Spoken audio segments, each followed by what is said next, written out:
ಇನ್ನು ಬಿಡದಿ ವಿಚಾರಕ್ಕೆ ಈಗಾಗಲೇ ಮುಖ್ಯಮಂತ್ರಿಗಳು ಕೂಡ ಮಾತನಾಡಿದ್ದಾರೆ. ಈಗಾಗಲೇ ಕುಮಾರಸ್ವಾಮಿ ನಿರಂತರವಾದಂಥ ಆರೋಪವನ್ನು ಮಾಡಿದರು. ಇದಕ್ಕೆ ಸಂಬಂಧಪಟ್ಟಂತೆ ಈಗ ಡಿ ಕೆ ಶಿವಕುಮಾರ್ ಕೂಡ ಮಾಡಿದ್ದಾರೆ. ನಾನು ಕರೆದ್ರೆ ಕುಮಾರಸ್ವಾಮಿನೇ ಬಂದೇ ಇಲ್ಲ, ಈಗ ನಾನು ಯಾಕೆ ಹೋಗಲಿ ಅನ್ನುವಂಥ ಮಾತನ್ನು ಹೇಳ್ತಾರೆ. ಕುಮಾರಸ್ವಾಮಿಗೆ CM ಡಿ ಕೆ ಶಿವಕುಮಾರ್ ತಿರುಗೇಟನ್ನು ಕೊಡ್ತಾ ಇದ್ದಾರೆ. ಇನ್ಫ್ಯಾಕ್ಟ್ ಈಗ ಪಂಥಾವನ ಅಥವಾ ಮುಕ್ತ ಮಾತುಕತೆಗೆ ಸಂಬಂಧ ಬಿಡದಿಗೆ ಬನ್ನಿ ಅಂತಿದ್ದಾರೆ. ನಾನು ಬರೋದು ಸರಿನಾ, ನಿಮ್ಮ ಎಲ್ಲ ಸವಾಲುಗಳನ್ನು ನಾನು ಉತ್ತರಿಸೋದಕ್ಕೆ ಎದುರಿಸೋದಕ್ಕೆ ಸಿದ್ಧ ಇದ್ದೀನಿ, ನಾನು ಕರೆದಾಗ ಅವ್ರು ಬರಲೇ ಇಲ್ಲ ಅನ್ನುವಂಥ ಮಾತನ್ನು ಕೂಡ ಶಿವಕುಮಾರ್ ಹೇಳ್ತಾ ಇದ್ದಾರೆ.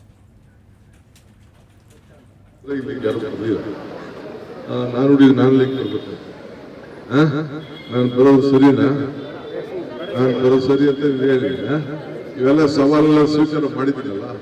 ನಾನು ಹಿಂದೆ ಸಭೆ ಕರೆಸುವ ಪ್ರತಿಭಾ ಟಿವಿಗಳು ಕೂತುವ ಇಬ್ಬರು ಚರ್ಚೆ ಮಾಡುವಂತ ಹೇಳಿದಾಗ ಆಗಲಿಲ್ಲ. ಈಗ ಕರಿಬೇಕು.